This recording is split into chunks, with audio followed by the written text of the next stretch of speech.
Well,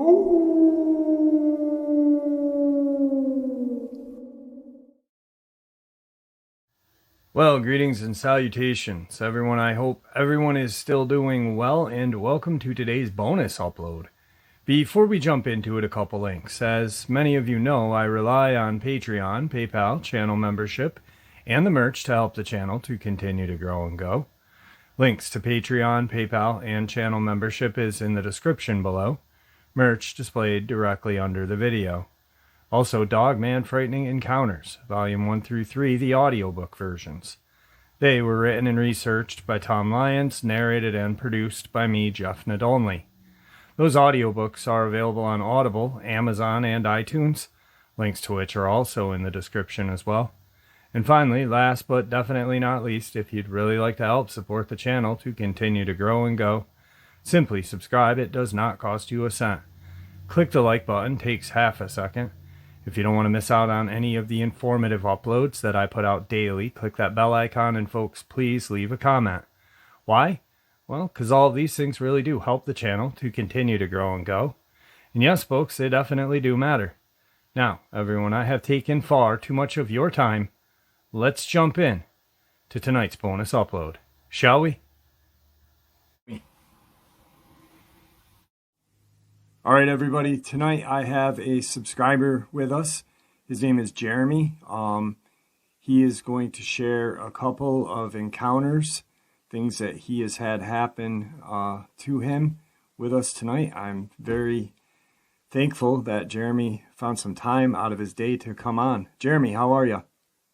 I'm doing good, sir. How are you? I'm very well, and I appreciate you taking time out of your day to share your experiences with us.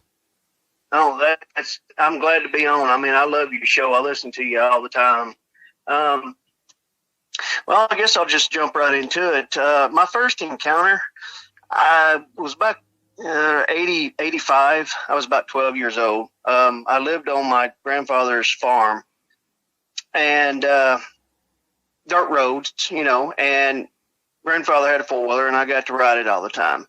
My cousin lived about 2 miles down the road, and I went to go see my cousin. And so I jumped on the four-wheeler and took off. And about a half a mile down the road, I stopped the four-wheeler because I saw a deer. And being young like that and grew up hunting and stuff like that, I always just loved seeing how big the rack are on these things. Well, anyway, I had stopped the four-wheeler, turned it off because I didn't want to scare it. And I was sitting here watching the deer, and it was to the left of me. And I heard something to the right in the woods, and it was loud enough. I mean, limbs and stuff like that on the ground were being snapped in two, and that caught my attention. Of course, we had bobcats and stuff there. This was in Arkansas, and it kind of spooked me a little bit.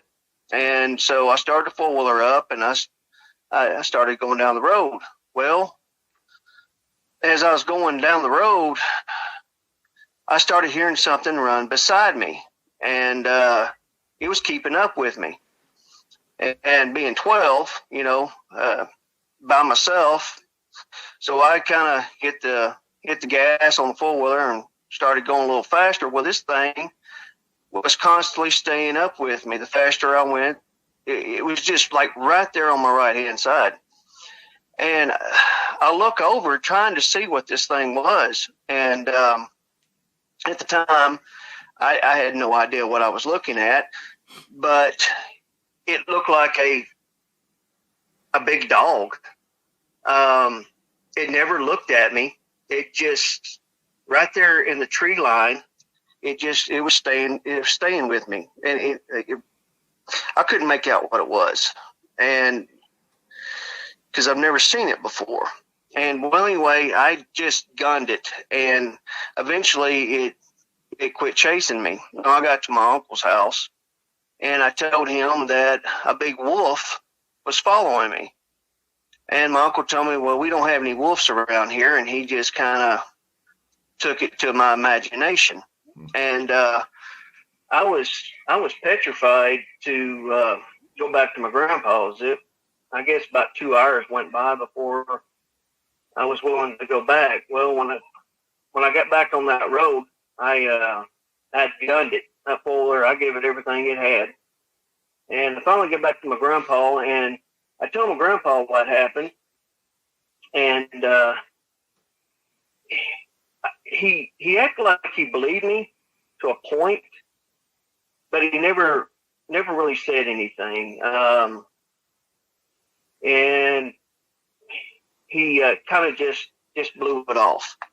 But I could tell that he knew something was out there. Well, a couple of nights later, I was in my room and I heard something hit the side of the house, and it was a fairly bright, the moon was fairly bright that night. And I looked out my window and I saw a shadow, and it was just kind of profiling the window. And it looked like what I'd saw out in the woods. And I was petrified. I was frozen solid. I tried screaming, and I just couldn't get nothing to come out. Well, then the head, it turned its head and was looking in the window. Of course, my room was dark, and then I heard it sniff.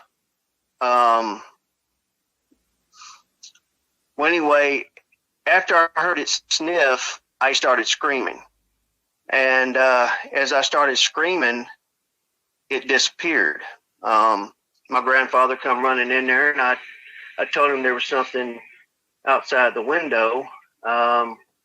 So he got his gun and he went outside, but he never saw anything. And that was my very first experience with the Dogman. Now, when I was out in the woods by myself, because that's just where I lived, every once in a while, I would feel like I was being watched. I knew all the local animals because I pretty much hunted everything there was. And, but every once in a while, I'd just get this scared feeling that I was being watched. And I never saw anything during those times. And I would always book it back out of the woods. Well, about a month after the window incident, I was outside. It was starting to get dark, and I was around my grandpa's farm. His pond, and I heard something close by in the woods again. Of course, my grandpa had cattle and stuff like that, so I thought maybe it was his cattle, and so I didn't really pay any attention to it. And then I heard a howl. But the howl was like really, really close, and that scared me. So I ran back into the house, and that was pretty much my experience there when I was young. And then about a few years ago, I think about 2 years ago, I had a buddy of mine. He was working on a dairy farm, and the farmer was having some cattle that started coming up missing, mostly calves. And they found a calf that was tore up, and they thought, there was just a predator around, but they never did see what was around. They never could catch anything. Well, he told me that there were some big wolf prints, is what they thought they were. So I told him, I said, "Do you mind if I come out there and take a look?" And so I went out there, and he showed me the spot where they had found the calf at, and showed me the print, and it was a big print. I mean, the biggest print I ever saw. And I wasn't real familiar with the prints left by, a Dogman or anything like that. But I seen a few pictures that jumped to my head. I was like, Bud, you might have a Dogman. Of course, he didn't believe me. And, well, about a week later, he called me and asked me that about the Dogman. And I said, well, what, why are you asking me about this? And he said that he lived on in a trailer on the property there, and the box on the pole started fizzing and popping and stuff. So he looked out his back door, and the box, he lost power. And well, anyway, his boss, they fixed it. And the next night, while he was at work, his wife called him and told him that there was something that hit the side of the trailer in the backside, because there was about 35 feet, and there was tree line.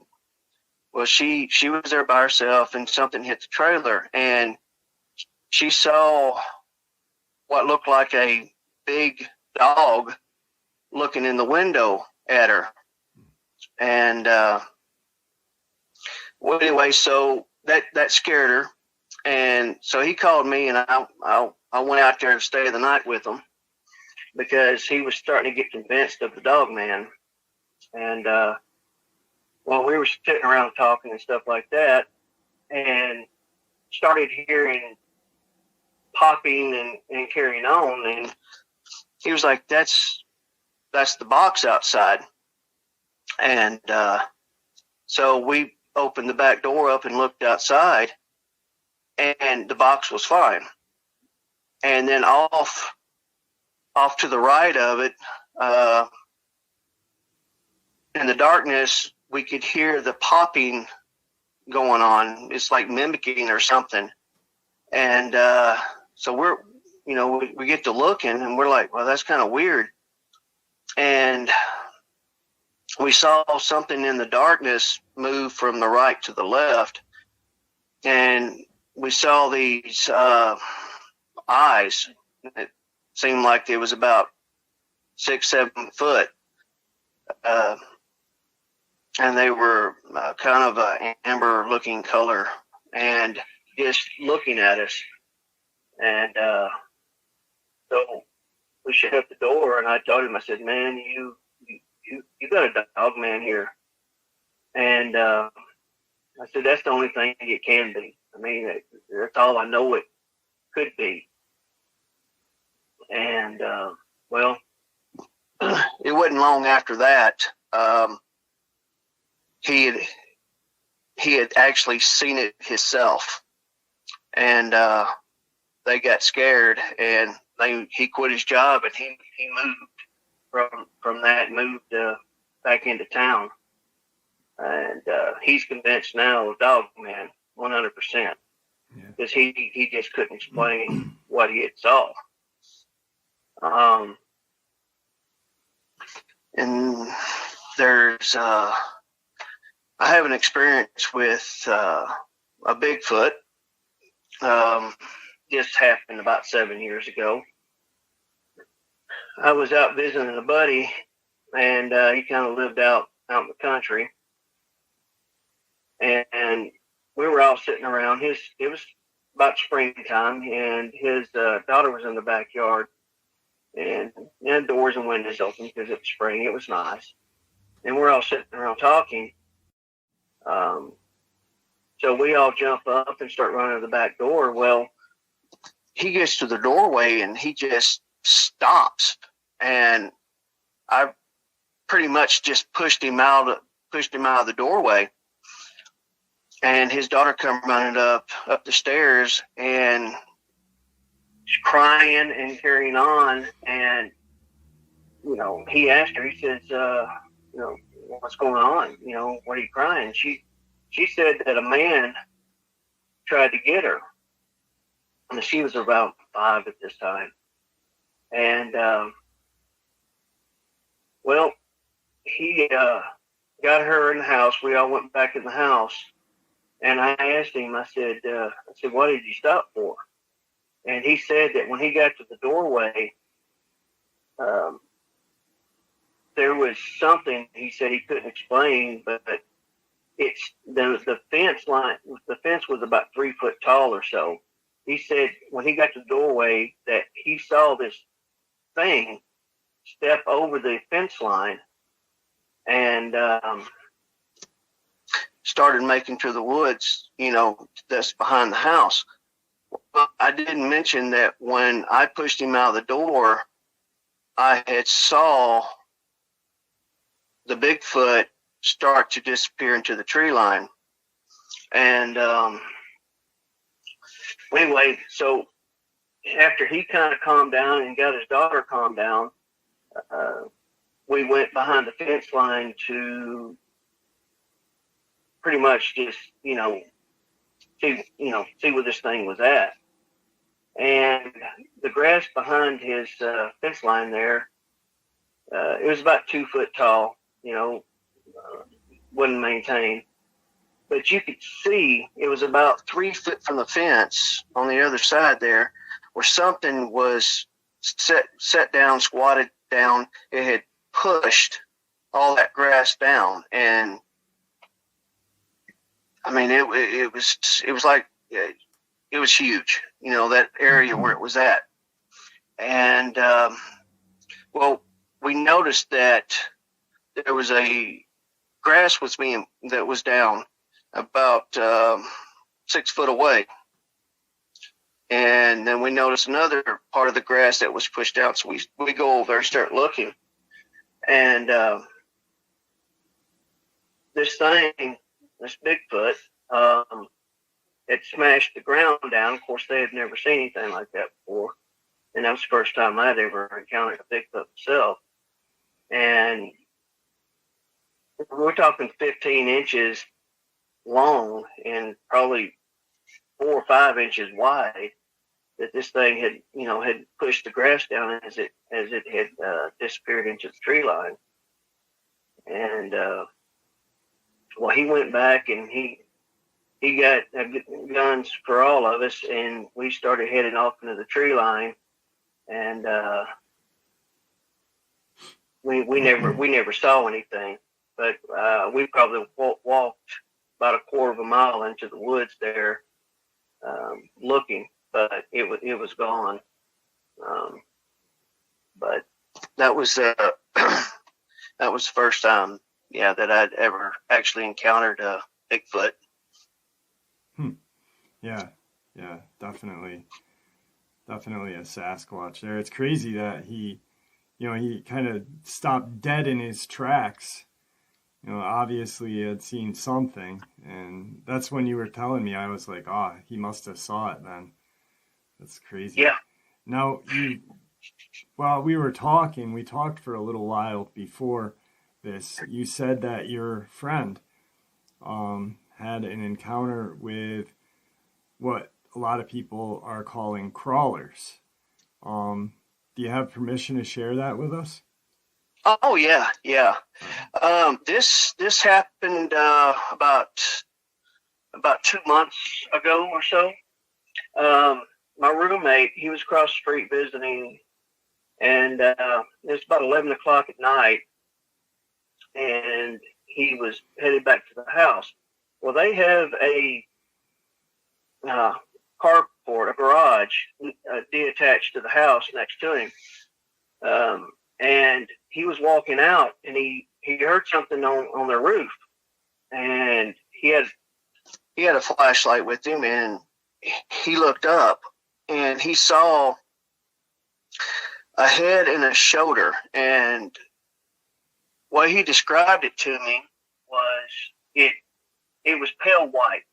It had two black eyes and two, where the nose is supposed to be, there was two black dots. And he said he saw it, they looked at each other's eyes there. And then a second later, it was gone. And it had him freaked out. I mean, he didn't move from that spot. He said he stood there probably 10 minutes just looking and seeing if there was any, what it was. Well, a couple of nights later, he was back across the street, and it was fairly late at night when he decided he was coming back over the house, and he just stepped out on the porch, and he looked over here at the house, and in front of my car in the driveway, he saw this thing looking at him through my windshield, and it moved over to the driver's side, and I have a motion light, and when it got over to that side, my motion light came on, and he got a better look at this thing. He said it was fairly small, skinny, longer arms than usual, and he said it ducked down, and by the time he got over here, it was completely gone, and which explains some things to me, because when I'm here at the house by myself late at night, there's a couple of times that I heard something on my roof, and I'd go out to check it out, and I never saw anything. But it was a couple of different nights that there was something on my roof walking around. And so with what he told me and what I heard, that's the only thing I could think that thing could be.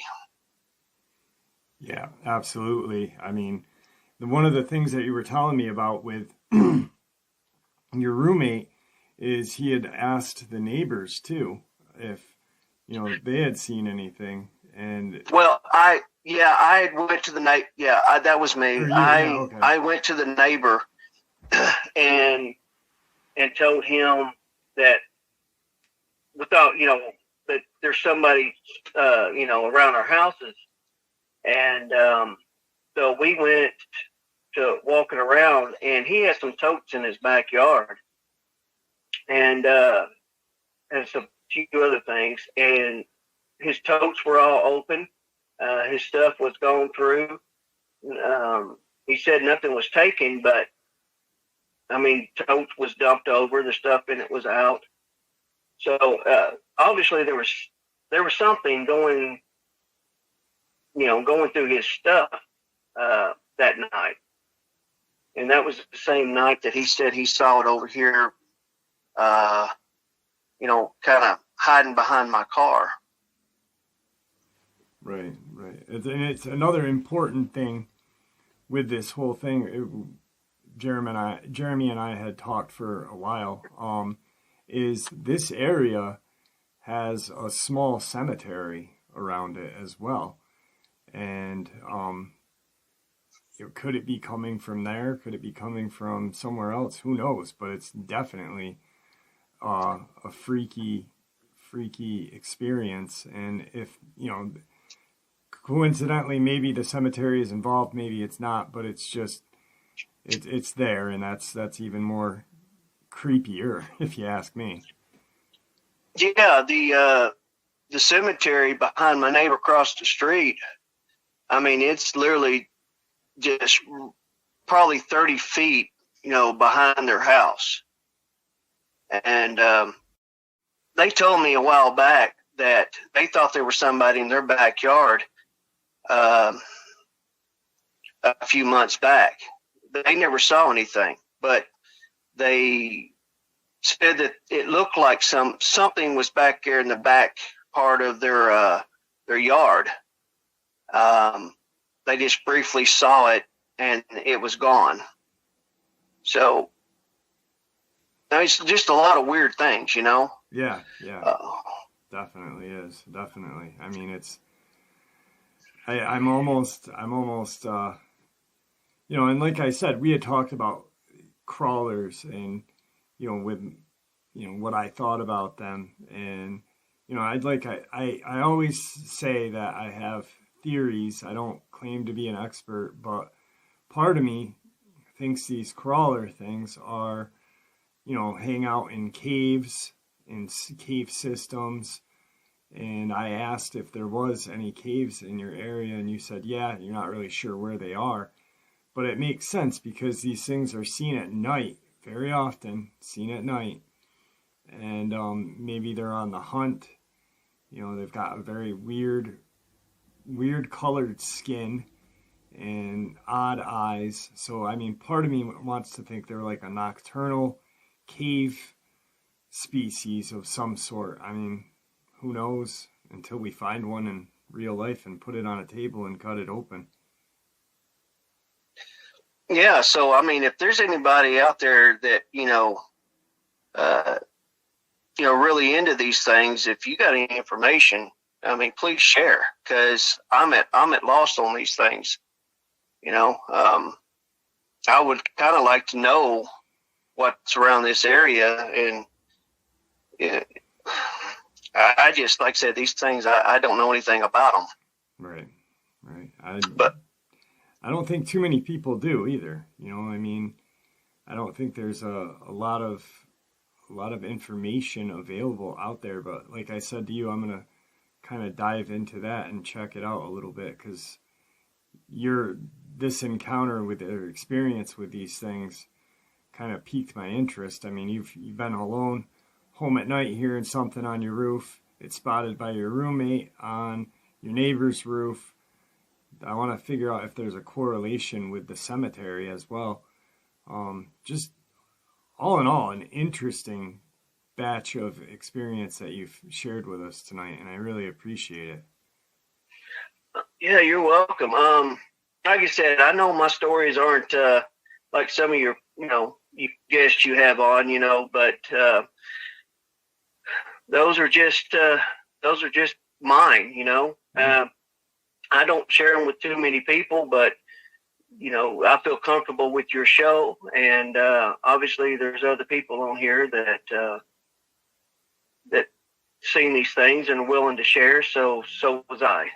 Yeah, absolutely, and I'm gonna ask you guys in the comment section if you guys have any information about what his roommate experienced. If you guys could shed some light on that in the comment section, maybe we can come to some sort of conclusion or have a good idea of, yes, it's a crawler, but if anybody has any good theories or anything else, please share it in the comment section. I'd really appreciate it, and I'm sure Jeremy would too. Oh yes, I would. Especially if it happens again, I want to know what I can do. Yeah, if I'm all by myself. Absolutely. Well, it was great having you on. Is there anything that you'd like to say to everybody before we end the interview? Yeah. If you had an experience and you're unsure, if you want to share it, do you think people will think you're crazy? Don't.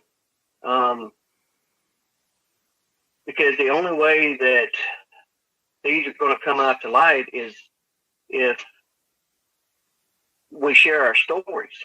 And there's a lot of people who are just curious about these things, and it just helps everybody.